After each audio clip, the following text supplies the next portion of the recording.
Good morning, and welcome to the Future of Philanthropy in Uncertain Times, our lecture series. I'm Kathy Beekle, Director of the PhilanthropyForum here at GISPIA and Senior Lecturer at the University of Pittsburgh. Today, we gather on the Ides of March and on the cusp of spring. In Pittsburgh, that usually means sighting a crocus or two, and of course, worrying about the potholes or possibly the pirates. But all week, and in fact the last 10 days, we've seen unusual climate patterns throughout the nation. 3 nor'easters battering the east in a week. Storm surges and sea level rise harrowing coastal cities. Storm water runoff threatening our own water quality and our rivers here in Pittsburgh.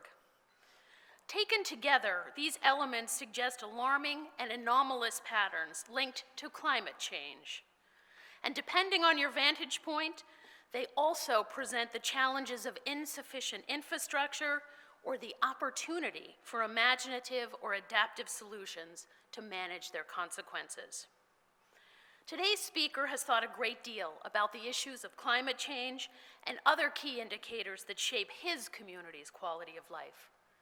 Javier Soto is president and CEO of the Miami Foundation, a 50-year-old community foundation that uses civic leadership, community investment, and philanthropy to improve the quality of life in Greater Miami.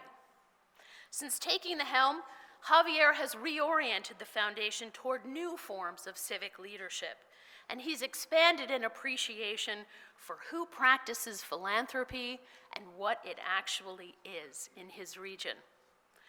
Our Miami, a biennial data-driven report on quality of life indicators in his community, not only informs the foundation's strategy, but catalyzes a unique series of community conversations and shared stories about how Miamians came to the region, what they cherish about it, and what they hope to change together. Though relatively new to philanthropy, Javier currently chairs the board of directors of the Council on Foundations and serves on many other field-building initiatives. His voice is heard and it matters. His career path as a prosecutor in public service and in public affairs makes him especially adept at considering today's topic. We've asked Javier to share his thoughts on resilience, especially in diverse urban communities like Miami, facing the consequences of climate change and other large-scale challenges. So how do local organizations engender adaptability? How do philanthropy leaders support new and emerging leaders? How can philanthropy help to energize inclusive civic engagement and the fostering of adaptive solutions? We think we'll hear a great deal about those topics and more. So this morning, Javier will speak for about 20 minutes, 25 minutes. We'll turn to Grant Oliphant, President and CEO of the Heinz Endowments, to respond to his comments. And you know that at the Heinz Endowments, P4 and a commitment to equity and inclusion are shaping new approaches to resilience. Grant has a knack for linking local and global threads, so we'll enjoy an exchange between the two of them for several minutes after Grant's own reflections, and then we'll open up the stage for your questions, which I will moderate. It's my distinct pleasure to welcome Javier Soto to our podium and to the PhilanthropyForum here at GISPIA.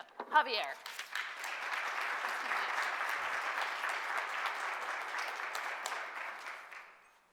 Thanks so much, Kathy. It's really great to be here in the home of Roberto Clemente, Dan Marino, and of course, Connor Lamb. You all kept a lot of us awake Tuesday night to the wee hours. But as a Floridian, I certainly am not one to talk about how we conduct elections or how quickly we count votes or anything like that. So I am really thrilled to be here in Pittsburgh. It's actually my second time in Pittsburgh. Both times have been to spend time with Grant Oliphant, who's my dear friend and mentor. He is a leader in the field and really the conscience of philanthropy in many ways. You all are very fortunate to have Grant here in this community. Thank you to Kathy and to Anne-Marie for all of your help and certainly for your gracious invitation, and Jenny as well. Thank you all for having me here today. Also, a special shout out to my friend from Miami, Professor Armani. Thank you for being here, Professor. I want to talk a little bit about Miami as we start. Community foundations, I believe, should always be a reflection of their communities. And Miami is unique in many, many ways. But I'll give you a couple of attributes as we start that I think maybe you'll see woven through some of the work that we're doing. First, Miami is a proud city. Our suite at the Miami Foundation is Suite 305 after our area code. My Twitter handle is Soto 305. I know that Pitbull used to call himself Mr. 305. Once he graduated to Mr. Worldwide, I sort of took that mantle on because I felt somebody should. But you hear our area code mentioned quite a bit because of that sense of pride that we all have for this place that we call home. Miami's also an ever-evolving city. That's kind of in our DNA from the very beginning. Cycles of boom and bust have been a constant for us. Rebounding from natural disasters have been a constant for us throughout our history. So always, always evolving. Miami is experiencing explosive progress. There's tremendous development going on in Miami. There's also a cultural and arts boom going on in Miami. And that speaks to Miami's ambition. Miami has always been a very ambitious place. Julia Tuttle, who was one of Miami's founding mothers, and yes, Miami had founding mothers, not founding fathers. Julia Tuttle said, it is the dream of my life to see this vast wilderness turned into a booming metropolis.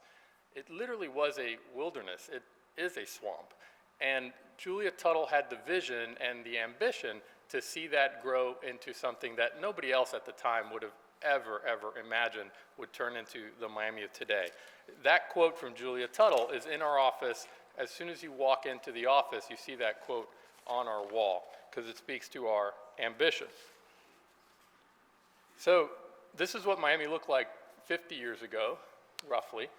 This is when the Miami Foundation was born. And so the Miami Foundation exists really to be a reflection and a vehicle for people who are passionate about Miami and want to channel that passion to build community in Miami. In our 50 years now in existence, we've worked with over 1,000 donors. We currently have about $365 million in assets. And our 50th anniversary was really sort of an inflection point for us to not only take stock of sort of the work that we've done, but really sort of chart a course for the future of the foundation and the future of Miami. And one of the ways that we did that, and we sort of wrapped the whole 50th anniversary celebration around this theme, was to understand people's Miami stories and have particularly our donors express those stories as a way to examine why they give and why they invest charitably in Miami. And hopefully, as a result of telling all of these stories, we would be able to connect with new people who could see themselves reflected in one or several of these stories, despite the fact that they may have come from a different country or have a different background, et cetera. So we wanted people to explain their Miami story and explain the issues that mattered to them through a narrative built around 4 sort of pillar themes for the year. We wanted to advance the legacy of the foundation.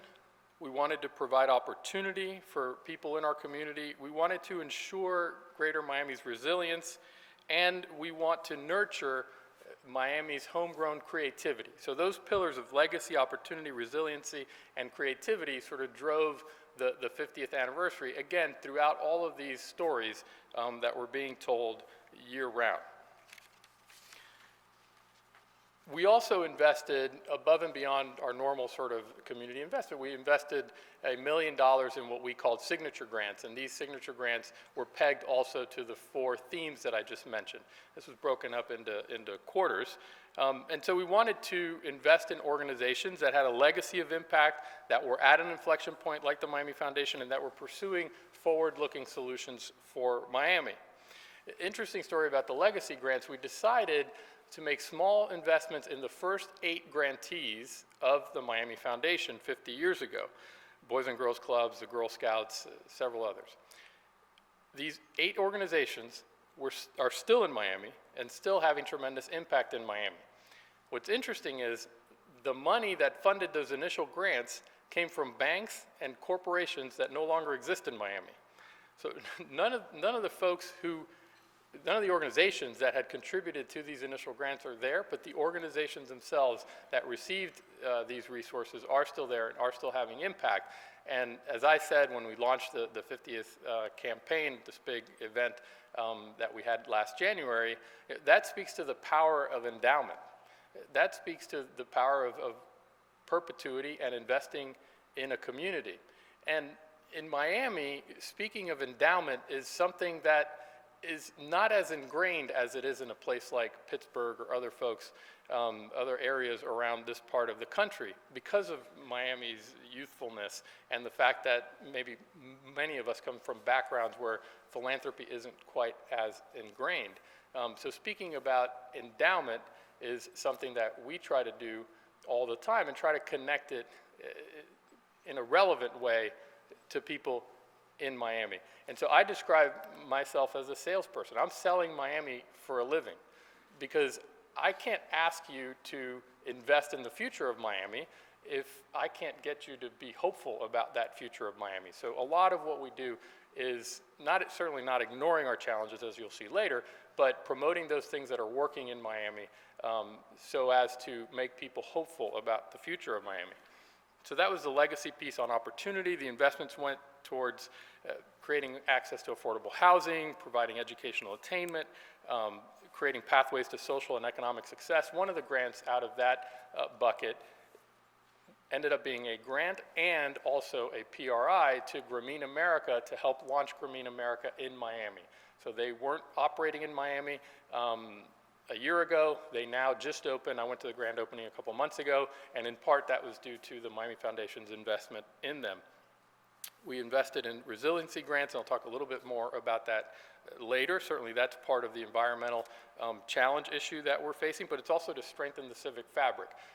Strengthening that civic fabric is incredibly relevant to building resilience for a community. And then lastly, on the creativity side, we invested in organizations that are, again, fostering and helping to create this homegrown cultural boom that we have in Miami. We also had very ambitious fundraising goals.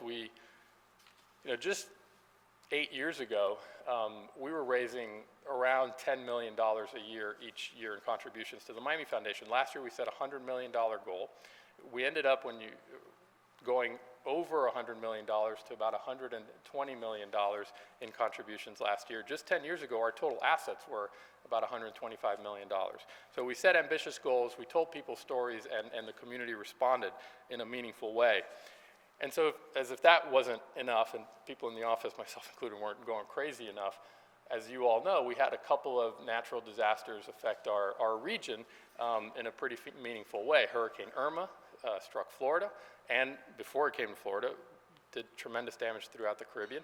And then Hurricane Maria decimated Puerto Rico, an island nation with very close nexus to Florida, to South Florida specifically. So we opened up a series of hurricane relief funds, both sort of general from the Miami Foundation and working in partnership with others, including Walmart, that did a significant relief effort for Puerto Rico. And we ended up collecting and are in the process of distributing and investing over $6 million on the hurricane relief side. And again, we added that to the plate because we just feel like philanthropy has a role to step in when other sources fall short, when other sources of aid fall short in community. And we certainly saw that with Hurricane Irma in our own backyard, where there were people that FEMA wasn't reaching, that the Red Cross wasn't reaching. So immediately, some of our immediate grants went to food assistance, and in the islands as well. So we feel like philanthropy absolutely has a role in those moments, and so we stepped up in the middle of all the 50th anniversary activity and turned our attention to that work as well.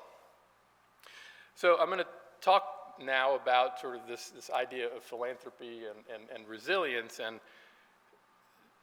let you know sort of where this started and tell you that story. But a key sort of piece of this is Rockefeller Foundation and Dr. Judith Rodin, who led Rockefeller until very recently. So when we when we celebrated our anniversary, we did 4 pillar events around the 4 issue areas that I told you about, and the resilience one was in the fall, and we invited Dr. Roden to come down and give a keynote address, and she was gracious enough to talk about sort of her philosophy for how cities build resilience and how it's important for cities to evolve with systemic change rather than try to fight systemic change. And one of the things that she said that day was we can learn to bend, not break, by building a more resilient city.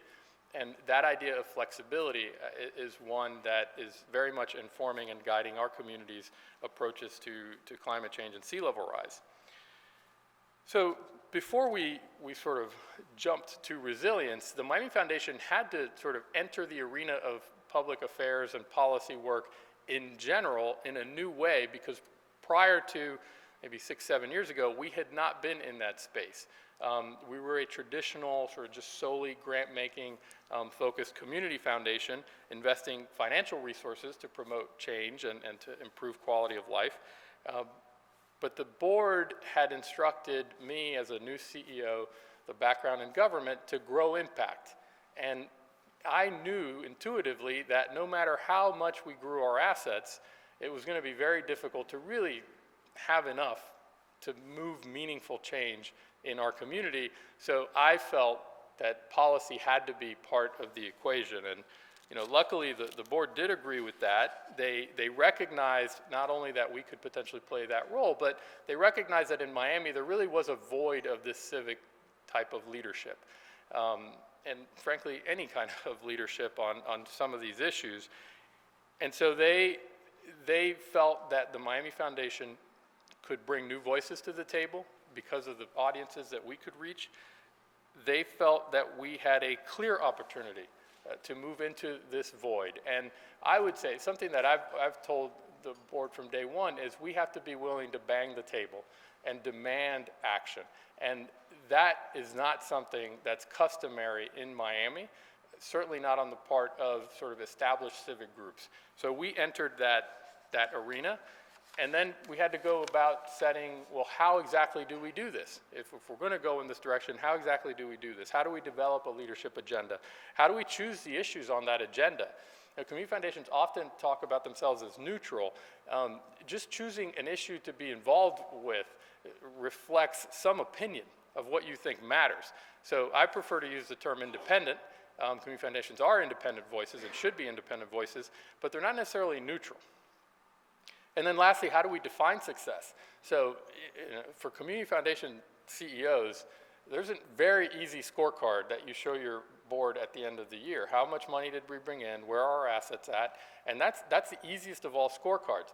Defining success on grant making is not quite as hard and not as easy. And defining success through the policy lens also becomes quite complicated, because these things take time, and you sort of sometimes have gradual change and small wins that build up to something bigger, but sometimes by the time you get to the finish line, it's hard to determine, okay, how exactly did I impact all of that?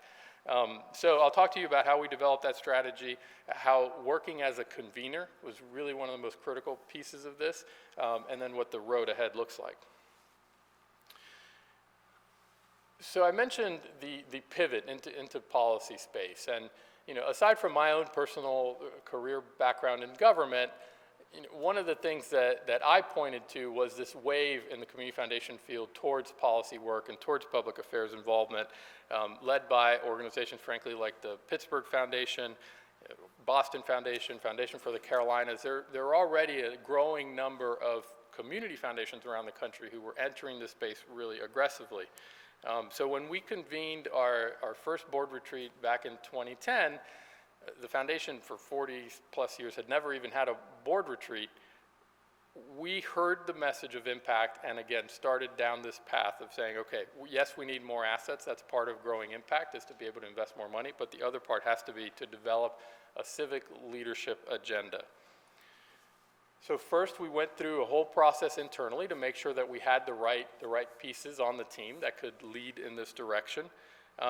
And then we started certainly to grow the assets, because we needed resources to then launch into this area. As a newer community foundation, we don't have a very large unrestricted endowment. Most of the newer community foundations in the Sun Belt and the South, you will find probably will have more on the donor advised side than on the unrestricted endowment side. So we had to find those resources, and fundraising was the number one way that we did that. So then we had to set an agenda and figure out what local issues we were going to tackle. We knew we wanted to convene, we knew we wanted to advocate, we knew we wanted to build alliances, but around what exactly? So there are a couple ways to do this.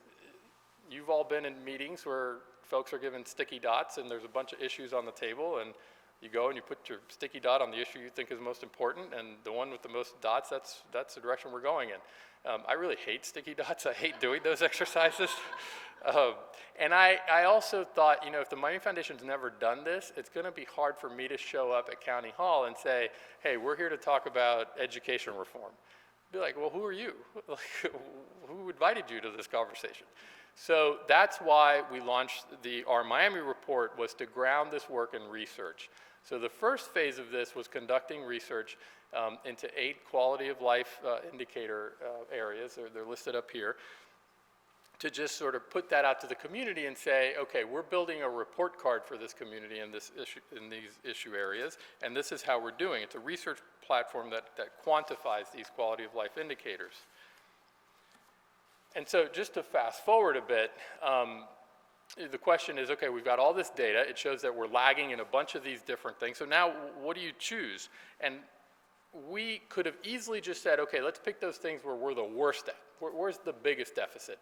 But again, we have to be strategic with our limited resources. So in addition to say, where are the deficits, we asked ourselves, where can the community foundation play a meaningful role to advance this issue? Where is there a gap in leadership? Where is perhaps nobody talking about this? Or if people are talking about it, where is there a role as a convener or a herder of cats, if you will, to bring the right people around the table to see if we can create sort of some unified direction forward?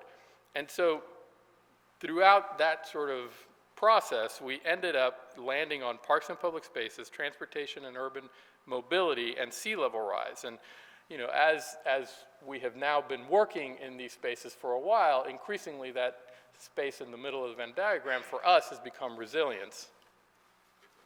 And so let me talk about what we've done in each of these issue areas and then tie it all back into resilience. So on parks and public spaces, number one, Miami lags dramatically behind comparable metros in terms of park access, parks per capita, investment in parks by the governmental authorities, et cetera. And this isn't just like the Chicagos and the New Yorks, this is the San Diegos and the Houstons. Again, comparable metros, which was part of the Our Miami report, was to look at the Miami data, but also those comparable metros to compare ourselves to. So in order to really address what's going on, we need gigantic resources, well above what the capacity of the Miami Foundation would be.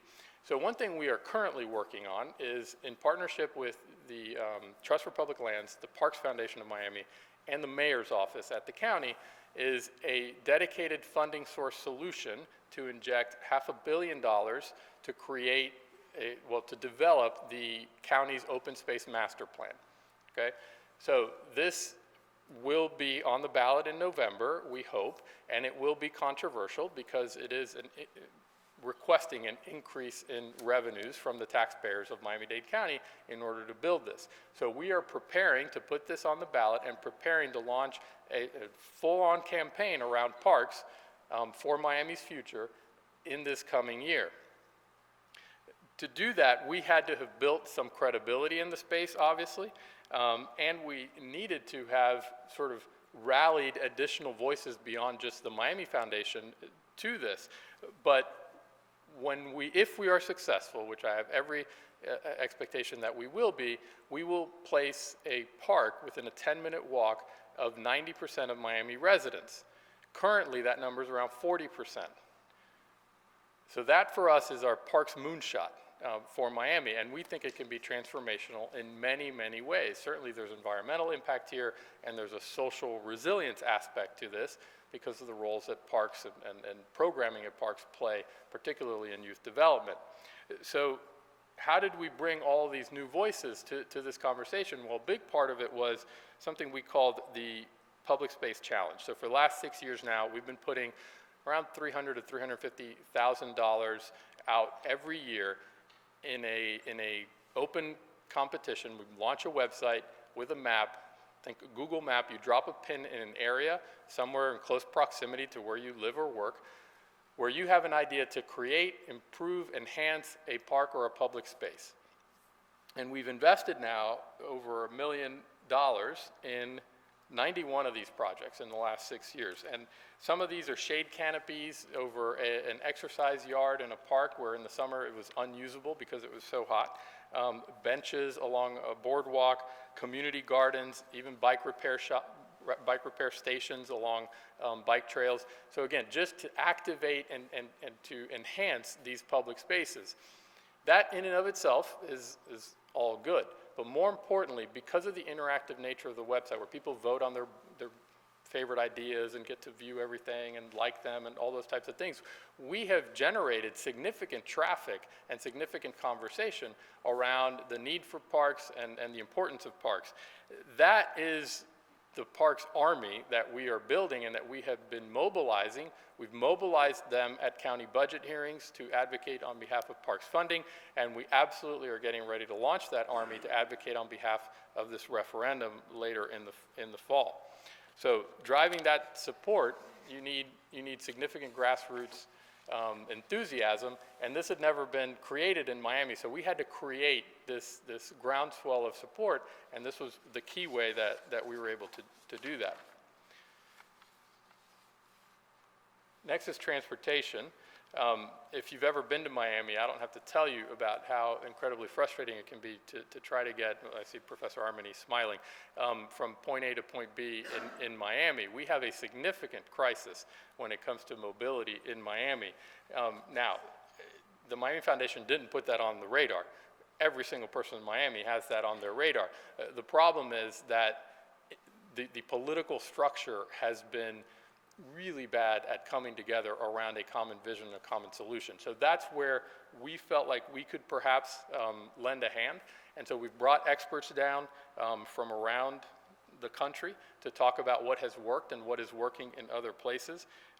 We helped to launch the first Complete Streets demonstration project. We funded the Quick Build Challenge, which allows folks to develop short-term, low-cost transportation improvements in their own neighborhoods.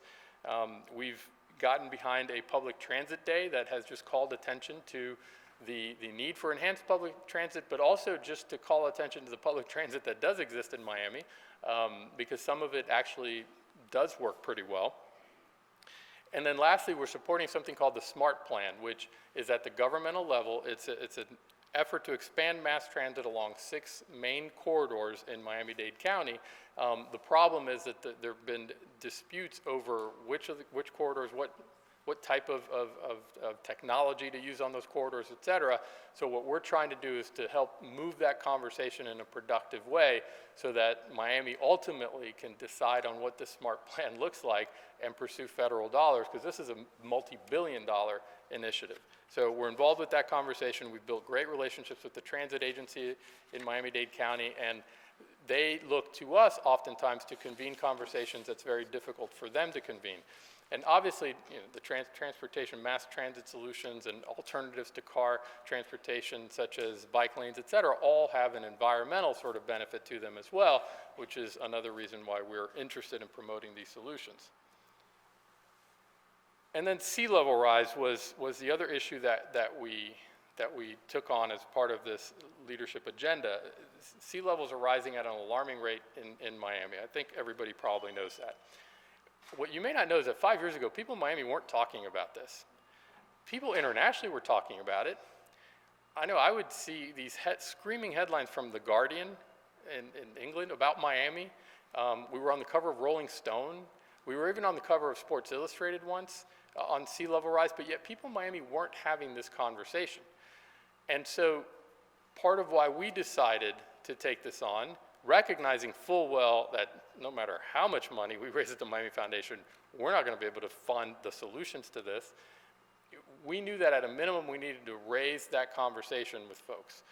We needed that to be a dialogue that was taking place in Miami, and we felt like we were well positioned to do that. And so just from putting the issue on the radar to now going deeper and talking about things like climate gentrification. So What also wasn't being talked about in Miami that is now being talked about in Miami is that climate change and sea level rise impacts lower income people much more severely than it does those who have resources to sell their condo on the beach and move to Pittsburgh or whatever. So there is an impact there to folks who don't have these resources. There are a number of people in Miami who don't have AC. If you've been to Miami in July and August, once you get done with the traffic jam and you get to your place, you're gonna want AC. It's almost impossible to live in Miami in the summer without AC. The heat, the mosquitoes, I mean, it's seriously a health danger for people to live without AC in Miami, yet a number of people, low income neighborhoods do live without AC. So there's, again, disproportionate impacts. And then the other thing that's happening is some of the most elevated, and I say elevated because Miami is flat as flat can be, but there are a couple of little spots that go slightly above the sea level, are inland and in low-income neighborhoods. I don't know if Karen's here, but last night at dinner, Karen said to me that Little Haiti, which is a neighborhood that right now is sort of at the heart of this gentrification conversation, is 11 feet above sea level. That's about as high as it gets in Miami. Little Haiti is an immigrant community, it's a low-income community, and so guess what's happening? Developers are recognizing that they stand a better chance at sort of overcoming these sea level rise issues than folks that are below sea level right on the beach. And so properties getting bought up and property values are escalating in these areas. So folks that are renters in these neighborhoods are having to move out because their rents are skyrocketing, et cetera. So there's climate gentrification going on in Miami today. I want to make an important distinction about our work on this issue. From the beginning, we've talked about climate adaptation rather than climate mitigation. We've talked about how does Miami adapt to these changing conditions, how do we learn to live with water, rather than seeking to cool the oceans. I'd love to cool the oceans, but as I said last night, I think that might be above my pay grade, the pay grade of the Miami Foundation. However, if we get the conversation started by calling attention to sea level rise and climate change in general through these adaptation conversations, and people start to talk about, well, why exactly is this happening? We think that's a good thing. We're certainly not going to object.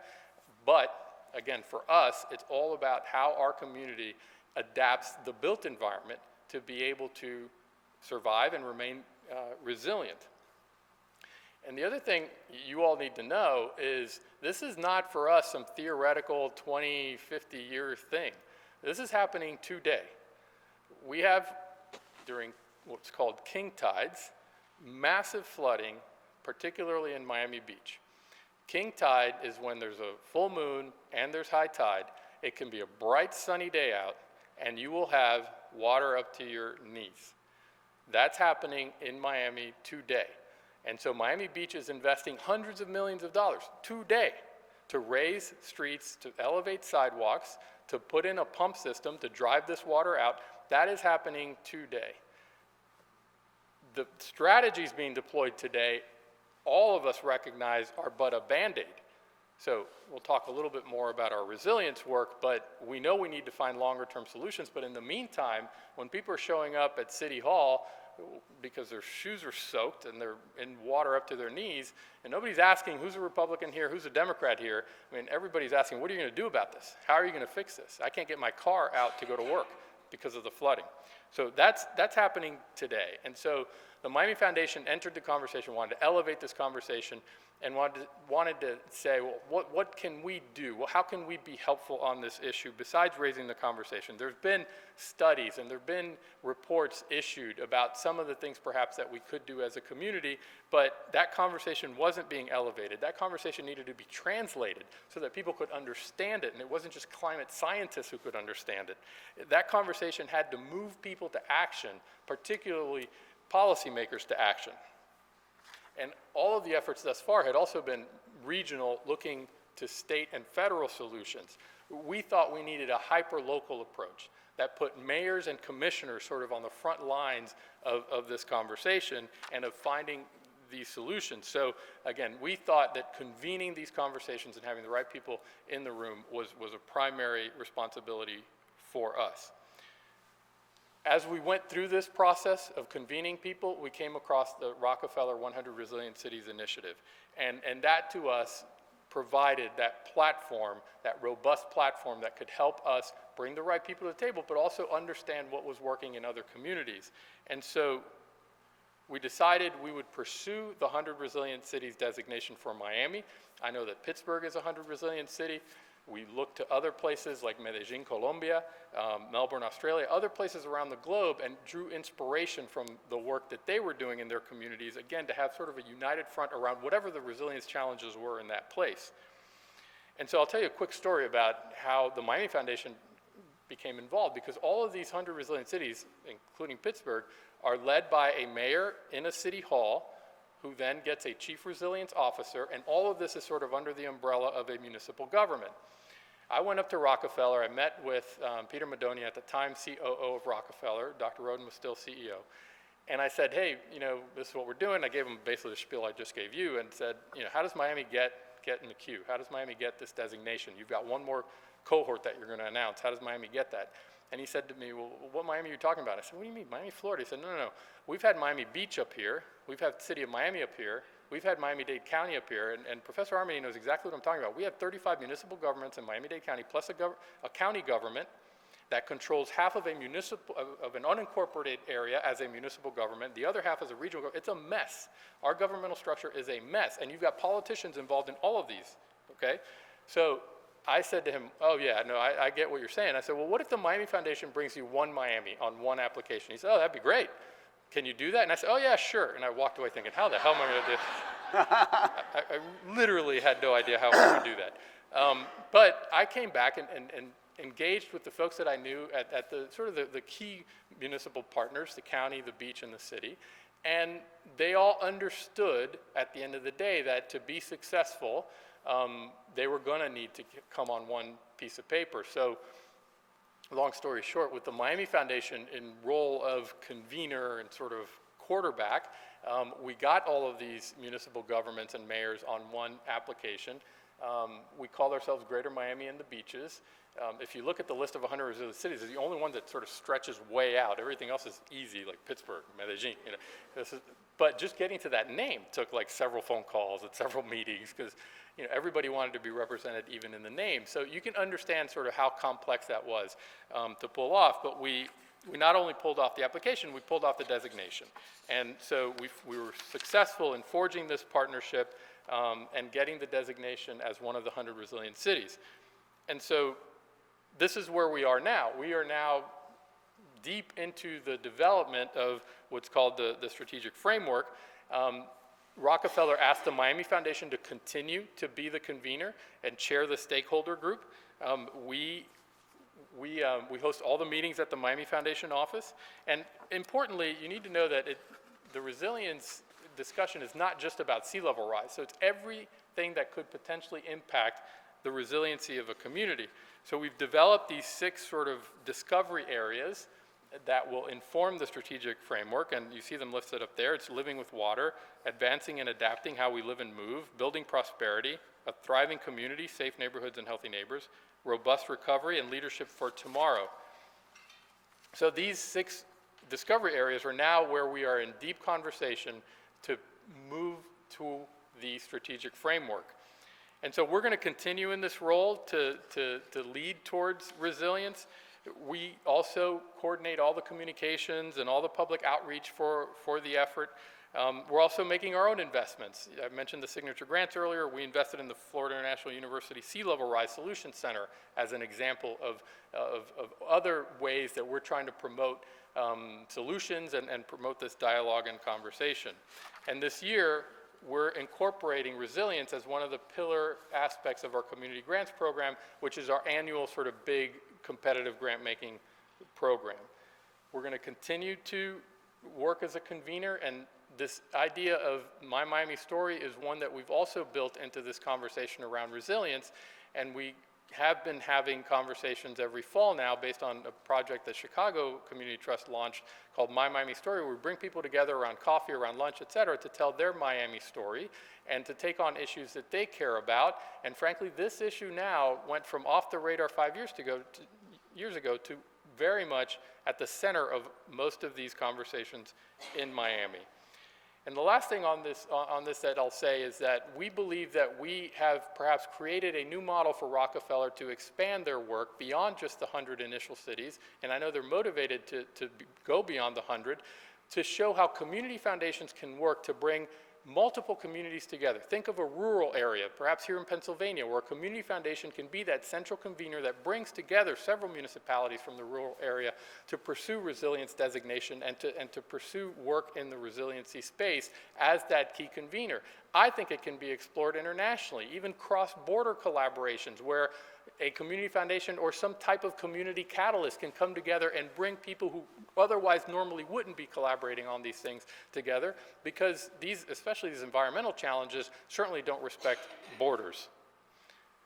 So in closing, I leave you with a view of the Everglades, and just to make the point that Miami has always lived surrounded by water, has lived with water. So I'm optimistic that we can find solutions to these challenges that we're facing. And this also makes the point of Julia Tuttle's optimism and ambition. This is what she saw and said, I want to see this become a booming metropolis. So again, I started by saying community foundations have to be reflections of their communities. Miami Foundation has to look at this challenge and be optimistic about it and point toward a resilient future. Thank you all very, very much.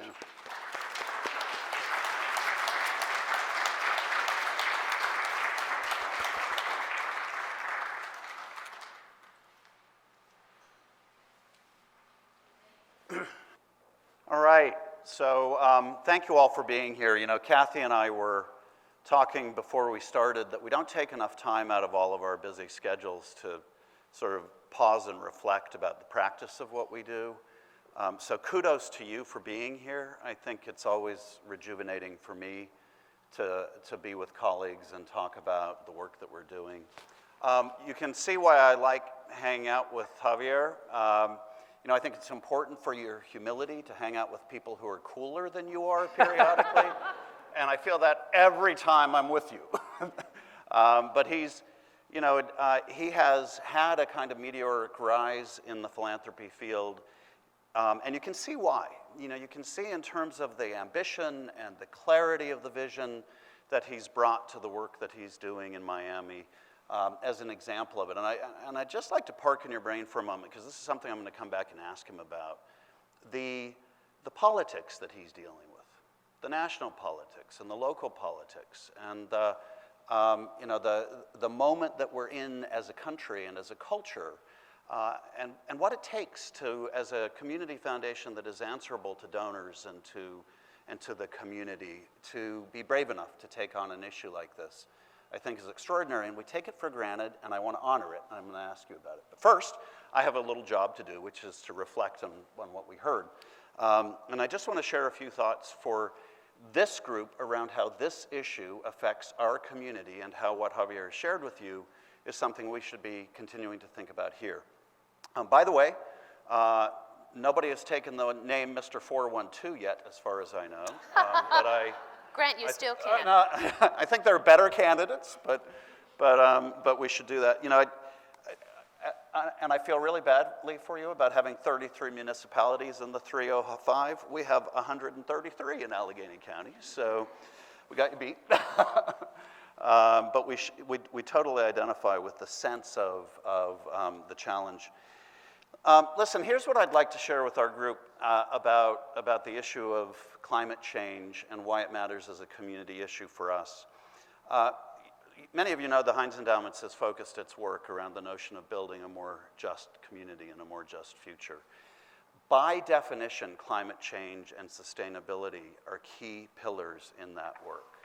When you look at where the consequences of climate change fall, where the consequences of environmental toxins occur, they are disproportionately always in poorer communities. So when we think about the importance of that to a justice agenda, it has to be front and center. I don't know if any of you saw the New York Times article the other day about public health interventions in enhancing human longevity. But one of the points that this writer made is that in studies of public health, You and I can take vitamins till we die, and we can exercise till we're blue in the face, and we can starve ourselves, and we can diet. But the single greatest intervention that will enhance our lives and extend our lifespans is public health infrastructure and avoiding pollution. So if we really are concerned about how people live and the lives that they live, then we have to be thoughtful about climate change and the broader set of issues that it represents. The poor communities that are exposed to this, by the way, and to the consequences of environmental degradation, become engines for further poverty. And they become engines for further environmental degradation. And if you think about that in the context of our community, think about the promises that President Trump made to the coal country around this region, about the need to bring back coal as the only economic future that our community could have. If you are living in poverty, then that message becomes highly attractive. It becomes easier to sell you a bill of goods that the only way for you to save yourself is to degrade yourself. And we've seen that message come out and come into play here politically any number of times, and it's playing out right now in terms of the regional conversation about what the future of our region should be. There is fossil fuel industry plans in the works to turn us into what they are calling the plastics belt, because this, in their minds, is the center of where fossil fuel extraction should be happening and the conversion of those fuels into downstream products like plastics, because God knows the world needs more plastic to put in the middle of the Pacific Ocean.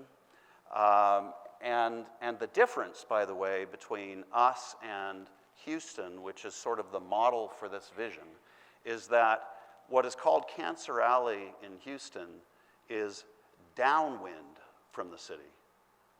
We are downwind from where the plastics belt will be. So, and the poor communities in our region will be the ones who suffer the greatest consequences. I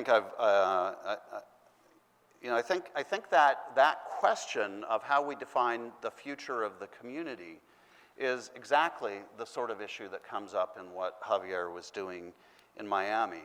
And I love the fact that they connected it there to the notion of gentrification. Because if we think about the dueling narratives in Pittsburgh, if one is around fossil fuels, the other possibility is around technology. One is around the surrounding region, and one is around what happens in the urban core.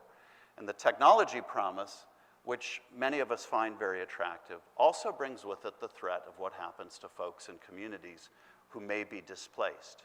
Again, disproportionately poor communities being affected by this.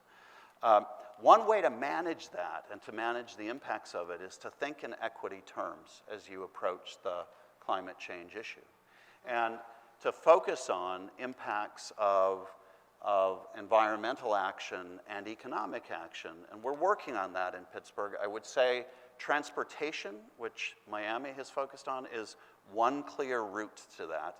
It turns out so are parks. You'll all be getting to know the new director of the Pittsburgh Parks Conservancy soon, if you haven't already. I had always thought we had pretty good parks until I met her. She came from Minneapolis, which is the best park system in the country. And one of the things that they do in Minneapolis is view their parks as a public health asset.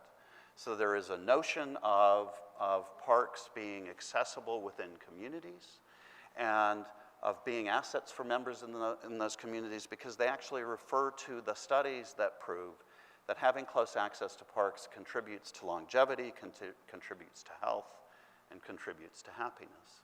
So being mindful of the ways in which all of these issues are connected, I think, becomes exceedingly important. Javier, I want to turn to you in 1 second, but I want to make one more point, which is, just turned the page and realized I wrote one more note, which is that everyone in this room may have heard the discussion about Pittsburgh's climate resilience. We are, according to the U.S. Geographical Survey, the most climate resilient region in the country. And typically those studies look at that from the perspective of issues like sea level rise. We don't have a big worry about sea level rise at the moment. But what we forget in those studies is that a warming planet not only changes feeder patterns, but it also worsens health effects that occur as a result of things like water and airborne pollution, which we have in plenitude. So we are in no way immune to the consequences of climate change, even if we think about think about it in terms of sea level rise and are attempted to dismiss it as that. There's plenty of good news in our community. We're working on a 100 Resilient City plan. We have, I think, a mayor and his team who are very focused on this. We have a lot of nonprofits in the community that have been very aggressive about pushing things like green design and energy efficiency. We have an emerging generation of leaders in this community who I think are going to, if I can use this term, cry bullshit on a lot of things, the way the Parkland youth did, and are pushing for clean air and clean water. And I think that's happening in your community as well. But I want to come back to this political issue, because we have a political culture that disagrees with everything that you just said and everything that I just said. And what did it take for you to step out on this? How did you manage the politics and have the moral courage to step out on the climate issue? Well, it started with a conversation with our board. And I can tell you that of the areas that we sort of put on the table, sea level rise was the only one that caused a little bit of turbulence with the board. Everybody gets the need to improve transit solutions. Everybody sort of understood the role of parks, especially in youth development. But the sea level rise one did get some pushback. Again, people weren't really talking about it too much locally, and so the only narrative was the national narrative around climate change denial and all of that. And I mean, you all may know that our governor is one that doesn't believe in and he's climate forbidden change. the use of the word climate change. So there was a report a couple of years ago that state employees are not to use the phrase climate change in official communications, et cetera. That was denied, by the way, by the governor's office, but that report was out there a couple of years ago. So is that climate change denial? that is actually. Or is it alternative facts? It's all of the above, and so that's the only conversation that was taking place. And so the first thing I tried to assure the board is that we're going to try to have a different conversation. And the first investment we made was actually to enlist the help of a communications firm to do some polling and to help us talk about climate change sort of in a new way. We landed on adaptation instead of mitigation, so that automatically sort of shifted the focus locally, and then we wanted to be able to speak in a way that didn't automatically send us down that rabbit hole. And so I'll give you an example. One of the ways that we communicate, particularly in front of business audiences, is about the tremendous opportunity that Miami has to develop new technologies that will be necessary to help other communities around the world adapt for climate change. On the front page of the Miami Herald yesterday, there was an article about the University of Miami and the Frost Museum of Science launching these super corals into the reefs just outside Miami to see if they can withstand the effects of bleaching. If that works in Miami, that can be deployed to the Great Barrier Reef in Australia and the reefs around Cuba and all parts of the world. That's technology that's being developed at the University of Miami and the Frost Museum of Science. Right now, when you talk about sea level rise solutions, everybody goes to Holland and says, okay, what are you folks doing? Because you guys seem to have figured it out. We've also talked to people from Holland. The problem is that Holland's geology is very different than Miami. We're on porous limestone. We cannot build walls to keep water out. It will come up from underneath. We have to live with water. It's just a fact. So, and we're not the only community in the world that sort of has that characteristic as opposed to the Holland characteristic.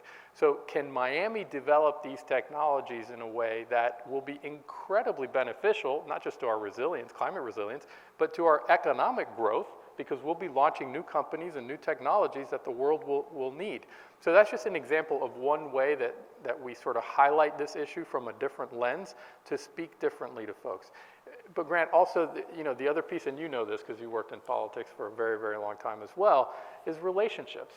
You know, and I came from government and, you know, was fortunate to build a number of relationships throughout the different all 35 municipal governments, et cetera. And, you know, I think the fact that it was someone who understood the pressures of government coming to them and not someone just sort of shouting from a podium made this a little better conversation as well. So that's how we were able to get these folks around the table, I think, primarily was because all these relationships were in place, not just me with them, but them with each other. So they felt comfortable coming together and talking about this 100 Resilient Cities application, just as a starting point. Kind of proves a thesis that Bruce Katz and others have been talking about, and we've been talking about in Pittsburgh, that the place where government can still function and people can still talk to each other in these incredibly divided times is in cities like Absolutely. ours. And these are probably the laboratories where we're going to prove that change is possible, not the federal government any longer. But I'm curious because for a lot of folks in the nonprofit community and the foundation community, the feedback that they get when they step into a policy realm is that, and this can come from boards, it can come from donors, it can come from staff. The feedback is that that's scary stuff, and boy, we shouldn't be trying to lobby, and we shouldn't be trying to influence decision making. We should be neutral, and you mentioned this in your comments. Would you tease that apart for us a little bit and talk about why it's important for foundations to feel comfortable and nonprofits to feel comfortable about working in the policy space? People are desperate for solutions, and that's what we talk about at the local level is solutions. How can we build local solutions? Community foundations, as you know, Grant, have a little more flexibility in this regard, frankly, because we're public charity, so we can go out there a little bit more. But it still does require some boldness, some courage on the part of particularly boards to do this. I think it's important for foundation leaders who want to go in this space, number one, to be very, very clear with boards what to expect. So one of the things that I, from the beginning, have told my board is this will no longer be your grandmother's community foundation with the big check and everybody patting them on the back and saying how nice you are and taking the photographs. This will be a community foundation that will now confront certain people who may not like it. So I may fall off the Christmas card distribution list for a number of commissioners in our town, and you may as well, and you need to be okay with that. And so I've been clear with them from the beginning. Nevertheless, when tensions do flare, and they have, even on the parks issue, they've flared with some elected officials, that makes people a little bit uncomfortable on our board. So I just continue to be as clear as I can with them that that's part of this. But you can't expect to take on any of these issues. Again, even the parks issue has become contentious without expecting that there is going to be some pushback.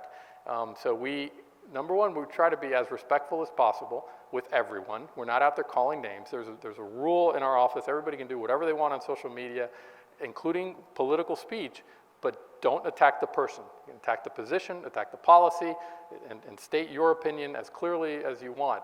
Don't attack the person. Don't call the mayor a bleepity bleep. Like that gets us nowhere. It sets us back several steps. If you don't like something that the mayor is proposing, talk about that issue in a way that puts your point front and center. So even at that level, we try to be incredibly respectful of the folks that we're interacting with. That's but I just want to say that's such an important rule in terms of, I believe it's important for people to speak. I talk a lot about that, but I also think it's important to speak kindly and with compassion, and that starts with not personalizing and vilifying the people. You're perfectly at liberty, I think we all are, to be hypercritical of behavior and of thoughts we disagree with, but to vilify people never pays off, and we've seen that play out any number of times. Have you ever had anybody in a position of influence, be it on your board or in the city, try to tell you not to do this and to back off? Oh yeah, not so much on the board. I mean, we've had robust conversation on the board about some of these things, as recently as last week at my latest board retreat. where there's an examination of whether these are the right issues or whether there are other issues that should be a priority, et cetera. So that's an ongoing conversation at the board level, and frankly, it should be had at that level. So I'll tell you a quick story. There's a big park downtown called Museum Park, right on the water. It ought to be Miami's signature public park. It should be our Central Park. It should be our Millennium Park. The Miami Foundation is interested in developing that vision through the creation of a conservancy. The problem is that it currently is being managed by a quasi-municipal agency, and the former commissioner who was the head of that did not agree with our view that this thing should be turned over to a conservancy in order to raise the money, et cetera, and so on. I can tell you that dialogue did sort of descend into a little bit of an antagonistic confrontation that played out even publicly at a city commission meeting. So, we continue to stand our ground and explain, again, why the policy that we were advocating was so important. And we're continuing to pursue that vision for this piece of land in Miami that should be a signature space. But we absolutely took on significant political headwinds. He's one of the ones that doesn't send me a Christmas card anymore. So you have had people who have dropped you off the list. Oh, yeah. Well, this, by the way, is, we talk in our ongoing conversation in this community about courage. This is sort of what it looks like. It doesn't, I think we sometimes think that we can navigate these difficult situations without conflict, and conflict isn't necessarily bad. Respectful conflict can be a good thing, and I think the courage to persevere even when you're being told no. Tough, and in our community, it's a very polite community. So, people tend to be very deferential and polite. Online, it's a different world, but in the street, tend to be very polite. Is it like that in Miami? No. Maybe an advantage. Kathy, did you want to? Yeah, let's. I think what I'd like to do is turn to you in a minute, but it occurs to me that you've both talked about the importance of narrative. Yes, you were informed by data, and both of your foundation strategies really are rooted in data. But it's also about the narrative and translating the complex to something that people can gravitate toward. Can you talk a little bit about foundations' roles in doing that, in helping the public forge solutions, but understand complexity through communication, storytelling, et cetera? Especially when the media may not be the best mediators for these complex issues. Have you found that to be a concern? Don't look at me. We spend a lot of time telling stories. That probably is our number one focus when we communicate, is to tell stories. I mentioned my Miami story earlier. Right. And the reason why we decided to call it that and shape it around people's Miami stories, rather than the way that the Chicago Community Trust does it, they call it On the Table, is because in Miami we come from so many different places. We have so many different storylines that oftentimes it's just easy to divide people into groups, and so we have severe balkanization in Miami, where people stay in those bubbles. If we're going to build philanthropy for the community and sort of collaborative effort for the community, we need to find a way to sort of blur those lines. And so when we put people around a table to share their Miami story, how did you get here, why do you stay, what do you care about, what are you willing to champion? When you have people say that at the outset, all of a sudden, my family's story of immigration from Cuba and your family story of immigration from Venezuela and your family story of immigration from Ghana all of a sudden sounds really familiar to everybody. And so those lines start to blur a little bit, and now we can talk about, okay, but we're all here, we're all we got here kind of the same way, we stay here for kind of the same reasons. Okay, let's talk about how we move this place forward and stop worrying about sort of our own little silos. That's why the My Miami Story narrative is so powerful for us, because it helps to blur those lines and create sort of a collective vision for action. And then if I could pull the lens up a little bit, and I'm going to tell a story about Grant. When I took this job 8.5 years ago, and I started to interact with people around the country in the sort of philanthropy space, I got the question, why don't Latinos give? Why isn't Miami philanthropic? And I sort of recoiled at that because my personal experience was very, very different. My dad worked in a factory for 30 years. My mother worked in a medical laboratory. They cleaned office buildings at night when I was little. I often had to go with them if they didn't have anybody to take care of me. And yet every Saturday when my dad, to this day, my dad pays the bills. He would, growing up, I'd watch him pay the light bill and pay the rent and write a check for any charitable solicitation that came in just about. It was always $3, unless they were Catholic or they sent a nice trinket, they got $5. But he thought that that was as important and as obligatory as paying the rent. And that's the example that I grew up with. So when people started to say, well, Latinos don't give, I thought, that's not what I know.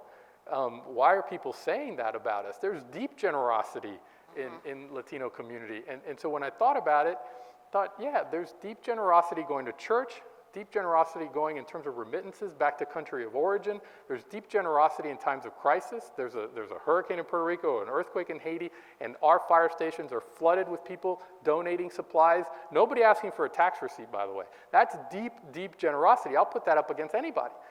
And so at the Miami Foundation, obviously we're challenged with growing philanthropy. First thing I said was, how are people measuring philanthropy and why are we dead last in philanthropic giving? The measure is, did you give $25 or more to a 501c3 last year?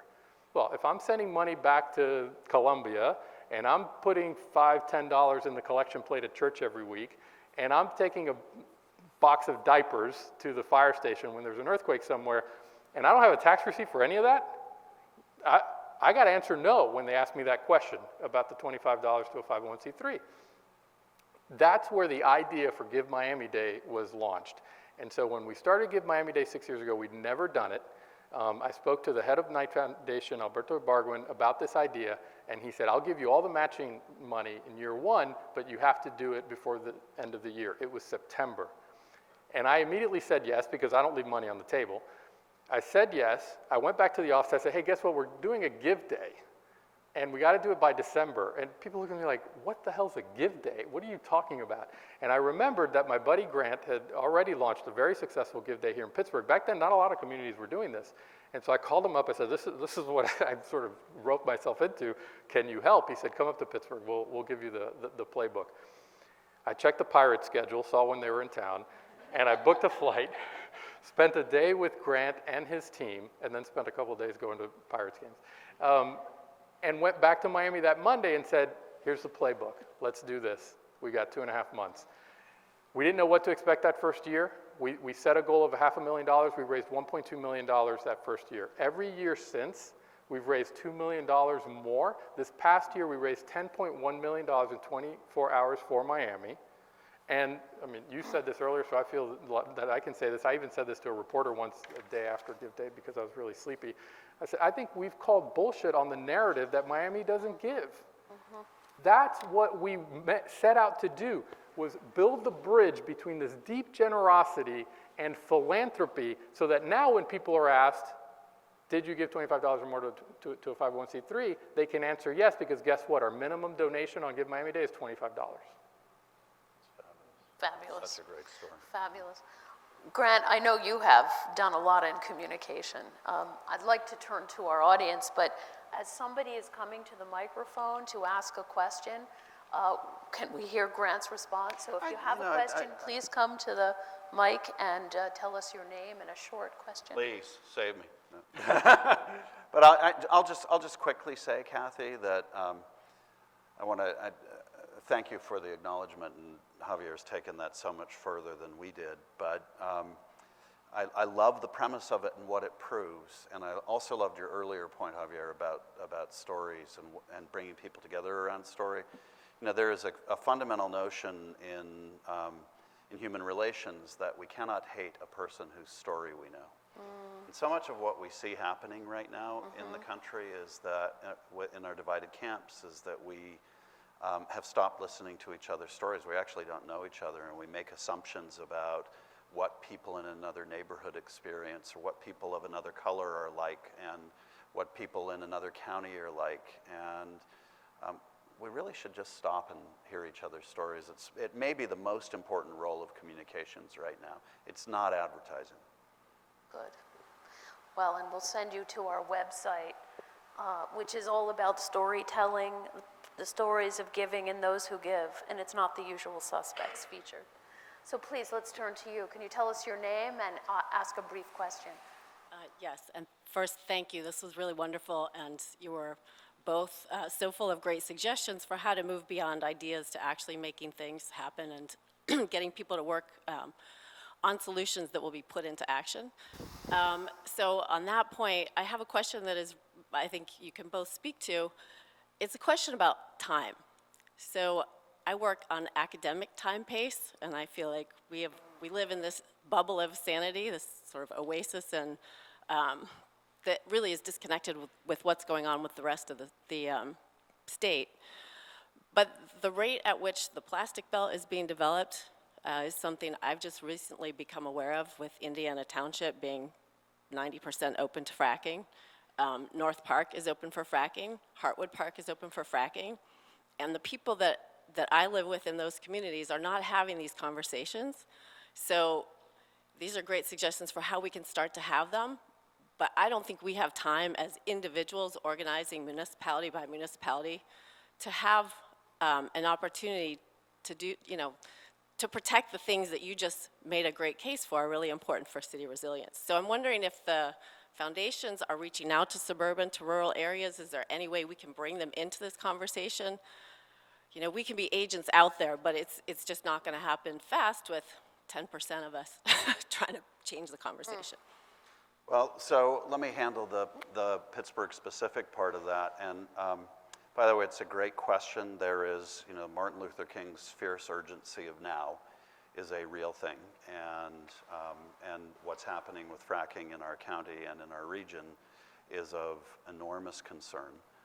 And it clearly is moving in closer. And with every passing day, we learn more about the health effects of proximity to wells, and it's not good.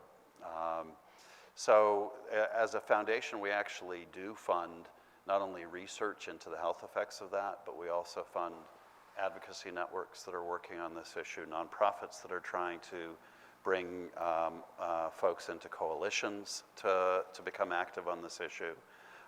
We've actually funded legal action to take on the issue. What is troubling about Pittsburgh is, and it plays out what I was talking about earlier, is that there is a quiescence about this stuff, and it's predicated on a culture that for centuries has said, and certainly in the last century has said, that dirty air and water equal jobs. And it's amazing how deep into the DNA that goes. So getting people to think about environmental stewardship as not a threat to employment is the hardest part of about that challenge is convincing political leaders that is viable. And the only thing I can say is we're all in a pitched battle right now to try and make that happen. And we're going to have to play a longer game because I don't know that it will happen in the next month or year. We have to be working on both. Can I talk about time real quick? Yeah, please. Parkland is a 40-minute drive from Miami, unless it's rush hour, in case it's a 3-day drive. The Parkland tragedy affected all of us very, very deeply. This was a local story for us. This was not national or international news. And frankly, the best coverage of Parkland immediately afterwards was the local TV stations and the local newspaper. Right after it happened, I had dinner with my parents that night, and I told them I wasn't optimistic about change. Because after Sandy Hook, I stopped being optimistic that anything could really move the needle. And yet, this group of students at Parkland and at Marjorie Stoneman Douglas High School has immediately turned this issue around. We got gun control legislation passed by the Republican-dominated legislature, signed by the Republican climate change denying governor. Within a couple of 3 weeks of the tragedy, did the legislation go far enough? We can have that conversation. Some people would have liked to have seen more, but the point is, anything, raising the minimum age, anything like that, was unheard of, dead on arrival in Tallahassee.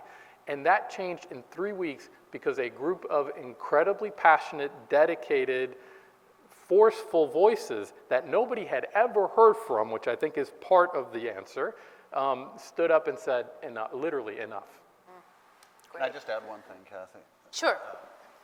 This is, I love that you brought that up. This is actually something I'm going to talk about at a talk.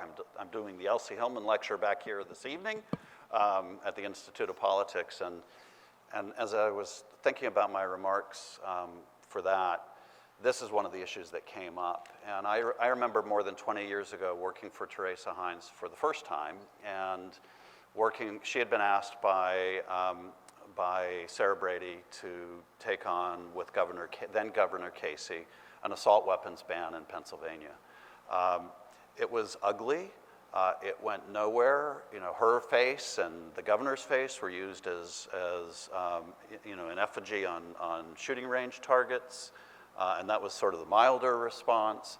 And in the 20 years since, I've watched exactly the string of things that you described in Sandy Hook. I just could never imagine didn't change the equation. But one day the moment comes. One day the moment comes. And this is what we all have to believe. We have to believe that we're fighting for right now. It comes back to your point. But it also means that we have to keep fighting for now every single opportunity that comes up. And at some point it clicks. And I had exactly the same reaction after Parkland. I thought this is another thoughts and prayers moment. And then it turned out that some kids changed the equation. Beautiful. Right. Good. Can we have Hi, your Javier. name and a brief question Absolutely. now, because we're coming down to the end of our time. My name is Bernice Lee, and my question really is around, this has been an unprecedented year for national disaster, and I know that you have been through some dramatic changes in the Miami area. My question is, we also know that low-income populations have the least ability to prepare, respond, and especially recover from disaster. And you mentioned in your comments earlier that you you collected funds that were dispersed to areas where the Red Cross and FEMA couldn't reach. Have you then begun to include them in the conversation around planning for resiliency in your community, and if so, how?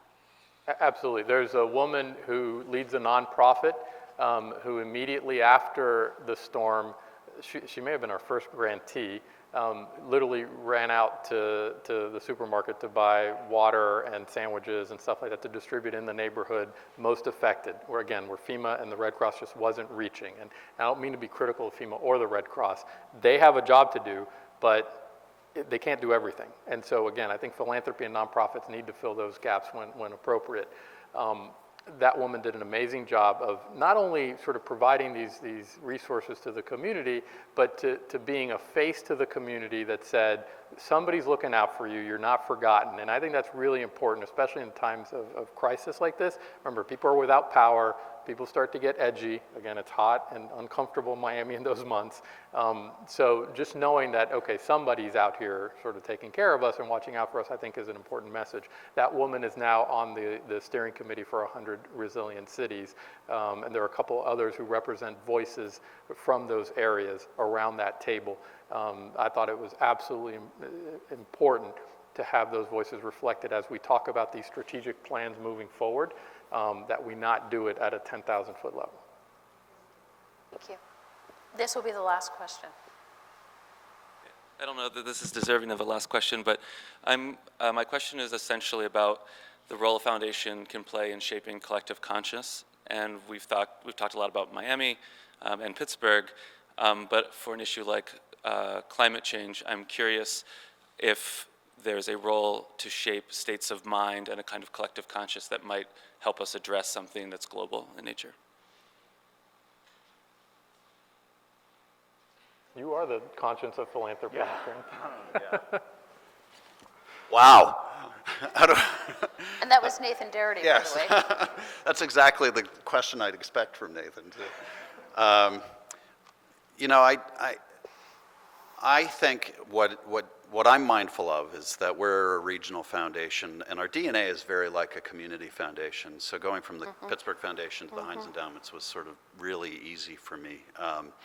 And Javier heads a community foundation.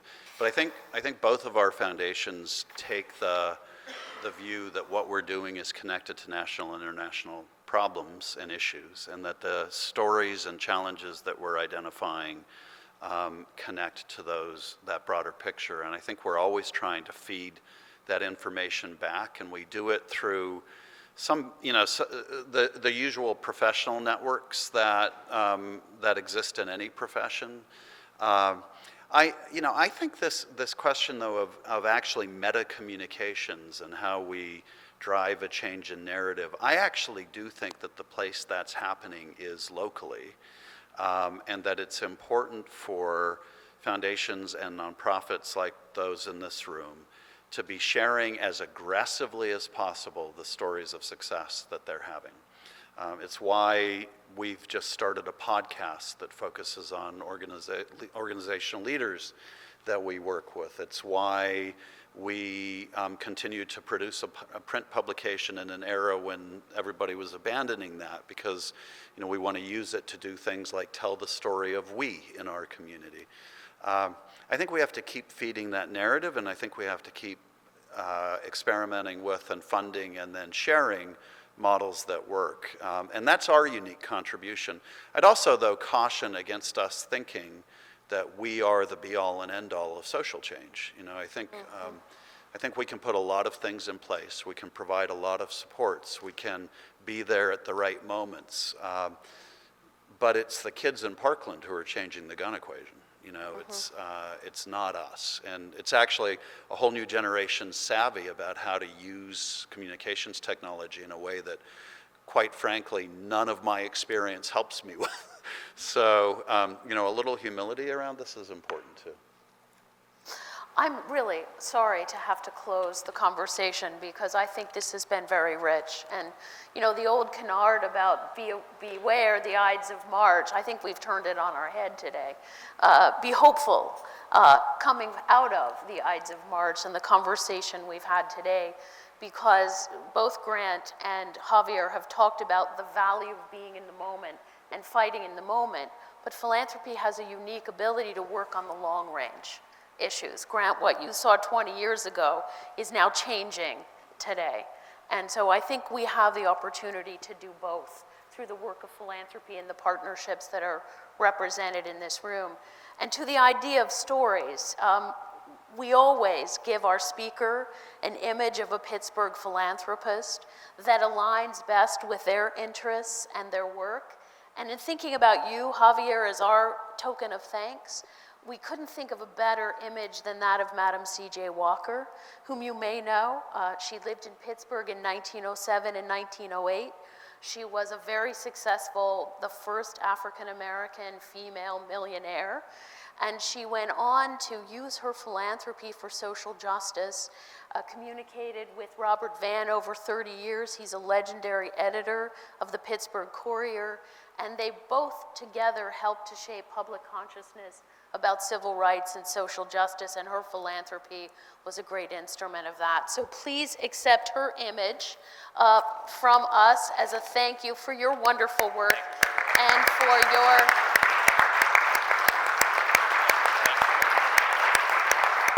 the ties that bind Pittsburgh and Miami so closely through philanthropy. Grant, we haven't left you out of the image building equation. For you, we have a coveted Pittsburgh Philanthropy Project button, and this is Alma Illery. And she is, in her own right, a civil activist and a philanthropist who really helped to bring resilience forward in Camp Achievement and in her own advocacy for equality. So thank you for this as well. Please visit our website about the Pittsburgh Philanthropy Project to hear more about stories. And until the next time that we're together, be well and be philanthropic. Thank you.